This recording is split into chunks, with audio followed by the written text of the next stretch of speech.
மிகுந்த துயரத்தோடு மிகவும் கனத்த இதயத்தோடு உங்கள் முன்னாலே நான் நின்று கொண்டிருக்கிறேன். கரூர்ல நடந்திருக்கக்கூடிய இந்த கொடூரமான செயலை பற்றி, விபத்தை பற்றி விவரிக்கவும் முடியாது. அந்த அளவுக்கு ஒரு சோக சூழ்நிலை ஏற்பட்டிருக்கு. அதை பற்றி விவரமா சொல்லக்கூடிய மனசு கூட என்னுடைய மனசுல இடம் கொடுக்கல. அந்த அளவுக்கு ஆன வேதனையில் இருக்கிறேன். நேற்று இரவு ஒரு 7:45 மணி அளவுக்கு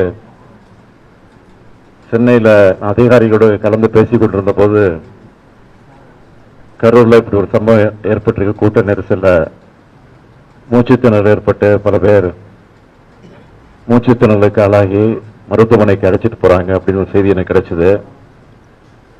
செய்தி கிடைச்ச உடனே இந்த கரூர் தொகுதியினுடைய சட்டமன்ற உறுப்பினர் முன்னாள் அமைச்சர் செந்தில் பாலாஜியோடு நான் தொடர்பு கொண்டு இந்த மாதிரி செய்தி கேள்விப்பட்டன, உண்மையா, உடனடியாக நீங்க மருத்துவமனைக்கு போங்க, போய் என்னன்னு பாருங்கன்னு சொன்னேன். அதுக்கப்புறம் கலெக்டர் இடத்துலையும் தொடர்பு கொண்டு நான் கேட்டபோது அவரும் சில விஷயங்களை தான் சொன்னாரு. அடுத்த 5 நிமிடங்கள்ல மருத்துவமனைக்கு எடுத்து செல்லக்கூடக்கூடிய முதல்ல 4-5 பேர் அழைத்துக்கிட்டு போயிருக்காங்கன்னு செய்தி வந்துச்சு. அப்புறம் போக போக பார்த்தீங்கன்னா அதிகமான பேரை மருத்துவமனைக்கு தூக்கிட்டு போறாங்க அப்படின்னு செய்தி தொடர்ந்து வந்துட்டு இருந்துச்சு. அதுக்கப்புறம் பார்த்தா மரண செய்திகள் வர ஆரம்பிச்சிருச்சு. நான் கொஞ்சமும் எதிர்பார்க்கல. மரண செய்தி வர ஆரம்பிச்சோன்னே எனக்கு ஒரு அச்சம் ஏற்பட்டு உடனடியாக இந்த மாவட்டத்தினுடைய சுற்று வட்டாரத்தில் இருக்கக்கூடிய நம்முடைய அமைச்சர் பெருமக்கள், சுற்று பக்கத்தில் இருக்கக்கூடிய மாவட்டங்களில் இருக்கக்கூடிய அமைச்சர் பெருமக்கள் எல்லாம் தொடர்பு கொண்டேன். அந்த அடிப்படையில் அன்பில் மகேஷ் பொய்யாமொழி தஞ்சாவூருக்கு போயிட்டு இருந்தாரு. அவரை தொடர்பு கொண்டு உடனடியாக கரூருக்கு போன்னு சொல்லி உத்தரவு போட்டு அவர் வந்தாரு. அதுக்கு பிறகு நம்முடைய மக்கள் நல்வாழ்வுத்துறை அமைச்சர் மா சுப்பிரமணியத்தை சென்னையிலிருந்து உடனடியாக போய் என்னன்னு பாருங்க அப்படின்னு அவரே அனுப்பிச்சு வச்சேன். அப்புறம் டிஜிபி, சட்டம் ஒழுங்கு ஏடிஜிபி ஆகிய அதிகாரிகள் எல்லாம், காவல்துறையினுடைய உயர் அதிகாரிகள் எல்லாம் தொடர்பு கொண்டு நான் உடனடியாக இதை பற்றி கவனிக்க வேண்டும் என்று போர்க்கால அடிப்படையில் நடவடிக்கை எடுக்கன்னு சொல்லி உத்தரவிட்டு அவர்களை அனுப்பி வச்சேன். அந்த செய்திகள் எல்லாம் என் மனசை கலங்கடிச்சது. அதுக்கு பிறகு உடனடியாக நான் தலைமைச் செயலகத்துக்கு போய் அங்க நம்முடைய மூத்த அமைச்சர் துரைமுருகன் அவர்கள், நேரு அவர்கள், வேலு அவர்கள் அமைச்சர்கள் சென்னையில் இருந்தாங்க. அவங்களையும் கூப்பிட்டுட்டு தலைமைச் செயலகத்துக்கு போயிட்டேன். அதிகாரிகளையும் அழைச்சு, டிஜிபியும் அழைச்சு அதுக்கு பிறகு கலந்து பேசி என்னென்ன செய்யலாம், என்ன நடவடிக்கை எடுக்கலாம், எப்படி நடந்துகிட்டு இருக்குன்னு விவரம்லாம் கேட்டேன்.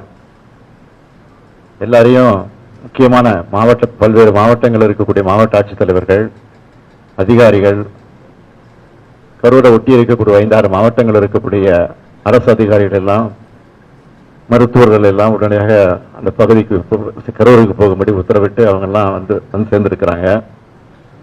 அதெல்லாம் விசாரித்தேன். ஆக இப்படிப்பட்ட நேரத்தில் பொதுமக்களும் ஒத்துழைப்பு தர வேண்டும் என்று நான் கேட்டுக்கொண்டிருக்கிறேன். அது சம்பந்தமாக அறிக்கையும் வெளியிட்டிருக்கிறேன். பெரும் துயரத்துக்கு இந்த சம்பவத்தில் மொத்தம் 39 உயிர்கள் இதுவரைக்கும் நம்ம இழந்திருக்கிறோம். இதுல ஆண்கள் 13 பேர், பெண்கள் 17 பேர், ஆண் குழந்தைகள் 4 பேர், பெண் குழந்தைகள் 5 பேர். ஒரு அரசியல் கட்சி நடத்தின கூட்டத்தில் இத்தனை பேரை இழந்த துயரமான சம்பவம் என்பது இதுவரை நடக்காதது, இனிமேல் நடக்கக்கூடாதது. மேலும் 51 பேர் தீவிர சிகிச்சை பிரிவில் அனுமதிக்கப்பட்டு சிகிச்சை பெற்றுக் கொண்டிருக்கிறாங்க.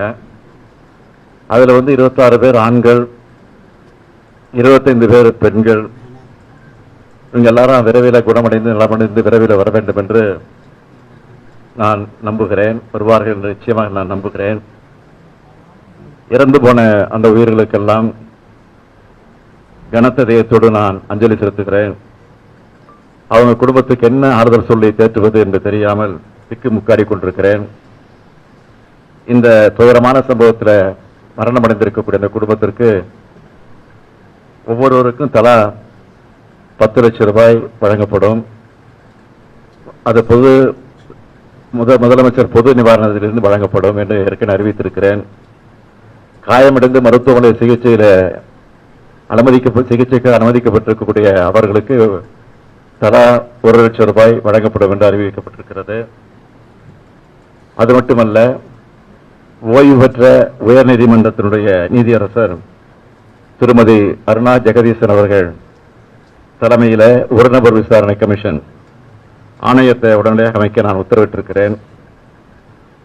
அதற்கு பிறகு இன்று காலையில் 9:30 மணிக்கு தான் வரலாம் என்று முடிவு செய்து விமானத்தில் டிக்கெட்டு பதிவு செஞ்சிருந்தேன். ஆனால் இந்த கொடூரமான காட்சிகள் எல்லாம் தொலைக்காட்சியில் பார்த்தபோது எனக்கு மனசு கேட்கல, வீட்டில் இருக்கவே என்னால் முடியல. அதனால தான் முன்கூட்டியே போக வேண்டும் என்று நான் திட்டமிட்டு 1 மணி அளவில் விமானத்தை பிடித்து இங்கே வந்து சேர்ந்திருக்கிறேன். ஆகவே மீண்டும் மரணமடைந்து இருக்கக்கூடிய அந்த குடும்பத்தை சார்ந்தவர்களுக்கெல்லாம் மீண்டும் ஆறுதலை தெரிவித்துக் கொள்கிறேன். காயமடைந்தவர்கள் விரைவில் குணமடைய வேண்டும் என்றும் என்னுடைய ஆசையையும் வெளிப்படுத்துகிறேன். நன்றி, வணக்கம்.